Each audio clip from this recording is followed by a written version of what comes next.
Good morning, everyone, and welcome to another round of sound. This is the #1 Cochran Sports Showdown. We are live tonight. Bob Pompeani here, manning the controls. We have a lot to get into, including the Penguins. We'll talk about some baseball later in the program, but the #1 topic tonight on the #1 Cochran Sports Showdown, of course, the Steelers, a very needed win on the road against the Chargers. And here to do the debating is your panel, left to right on your television screen. We have Andrew Fillipponi with us from 93.7 The Fan, the PM show every day, 2 to 6. Paul Zeise in the middle from the Post-Gazette, and of course 93.7 The Fan, and Jason Mackey, who does a great job beat writing for the Pirates in the Post-Gazette. All right, so guys, we'll get right into it. Andrew, I'll start with you on this one. It's a win on the road. There haven't been many this year, considering what they were up against, considering what happens to a team that's 1-5. How big was this win for the Steelers, and what does it do for them in the big picture? It ties them with Cleveland, Bob, so now they're in second place, which is a good place to be. You're 1-5. The Colts actually last year were 1-5 and made the playoffs, but let's be real, that team had Andrew Luck before he decided to quit, and this team's got Duck Hodges or Mason Rudolph at quarterback, so I thought it was a gigantic win. Actually, guys, I thought it was like the Steelers' personal Johnny Cueto game, because I think they got such a big lift from the fans and the crowd here that I give them a major tip of the cap for the way they fed off the fans' energy tonight in L.A. Well, I think it saves the season is I think the biggest thing. In terms of the season, at least they have a chance now to get back into the playoff chase. Like you said, 1-5. I think they were pretty much done. They're 2-4. They still got a ways to go. But if you look around the AFC, they're going to be in it. As long as, if they can handle Miami at 3-4, they're going to be right in it. So this is really just a pivotal win in terms of a season that was headed nowhere, now might be headed somewhere.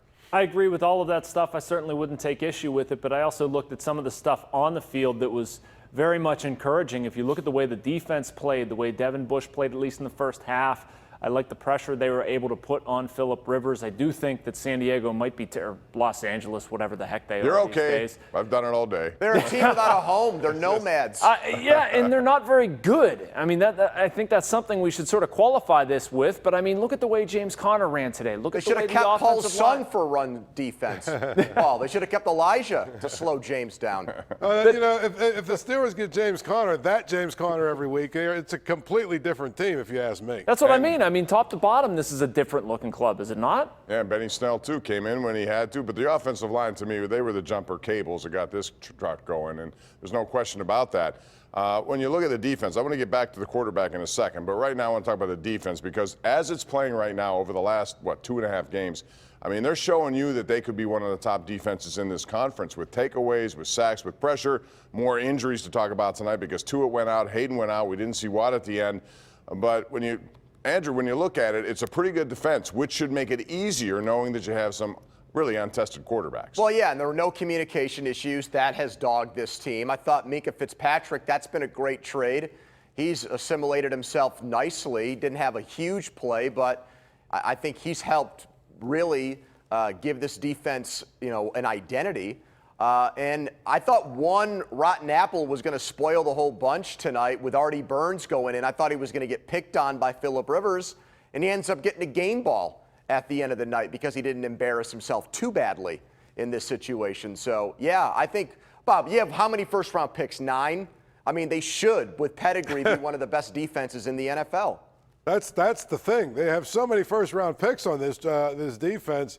Eventually, you got to figure, even if you miss on a few of them, that you're going to have some really good players and that they'll figure it out. And I think the biggest thing is the front seven just completely overwhelmed the Chargers' offensive line. Now, of course, the Chargers' offensive line isn't very good, but you know what? The Steelers' defense, I think, each week is proving as they start to really learn how to play together. Some of the new players are fitting in. I think this defense is actually legitimately good. One of the guys I was impressed with tonight was Bud Dupree. In this same space, we've ripped on him pretty heavily, and sometimes justifiably so, but I mean, credit where it's due. I thought he was a menace tonight. The second half, I liked what Cam Sutton did back there, made a couple plays for them. They've been lacking that, but I mean, overall, what they were able to do, I thought it really, really impressed me, whether it was the Chargers or not. Yeah, and, they need guys like that to step up. Cam Sutton was good in that slot role. He seems comfortable there. Other guys did the same thing. And you got Adam Berry punting, which led to a decision I'm going to get into later what to do on that 4th and 1. I work with an Adam Berry. I think it was Jordan Berry. Jordan Berry. Not that Adam couldn't do it, I'm but I thinking think it was baseball Jordan. now, and I see you. You know what I'm saying. Let's talk about the quarterback, because Devlin Hodges played well, but I think they were very cautious with him, although I do think he can wing it when he has to. He's very accurate, it seems.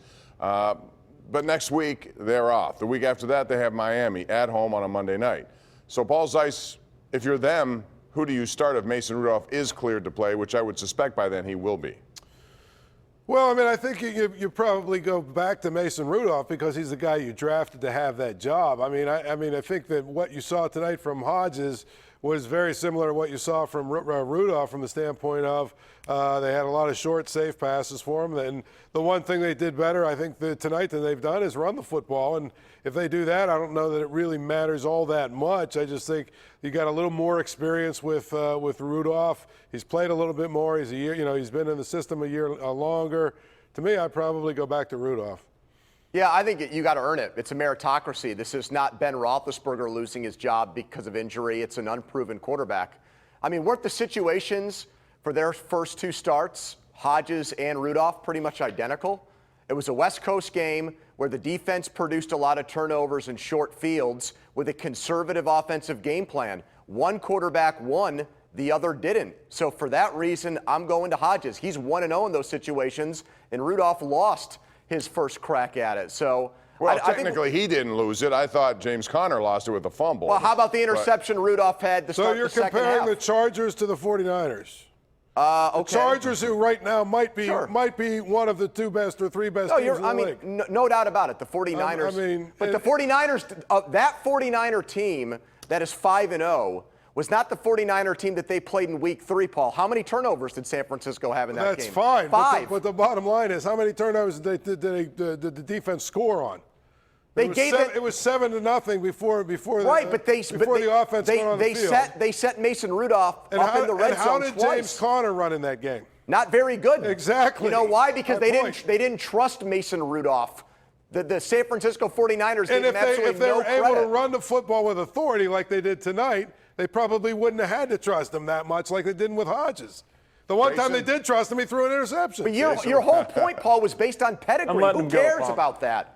Who cares about where they were drafted? That's irrelevant. It's not about pedigree. I think the Steelers. It's about the fact that one's more experienced. That's the first thing you said was where they were drafted. That was your first point. First of all, Mason, let's get Jason. Jason, go ahead. That wasn't my point. We got to run it, Paul. You've said enough. Jason, go ahead. This guy, it wasn't my point. Oh, man. I'd actually break the tie and go with Devlin Hodges. Meritocracy, whatever you want to call it. Maybe it's the superstitious ex-hockey writer in me. I don't know. The dude's winning games. That's what you need to do. You need to have him win games. I don't care about your fictitious first-round grade on Mason Rudolph or whatever the heck it is. He won a game. He gets to play another one. If he stinks, then go to Mason Rudolph. Play the guy who gives you the best chance to win a game. Well, I disagree. I think it's going to be Mason Rudolph just because I think guys are forgetting he was playing well at the time, too. It wasn't like he was playing badly. So I think they'll go back to him if he's cleared. We'll find out, but they have a whole lot of time to figure that all out. We have much more coming up on this game and other stuff, but as you know, football season is right now underway, so pick up a new #1 Cochran Chevy and be ready for those tailgate parties and those road trips,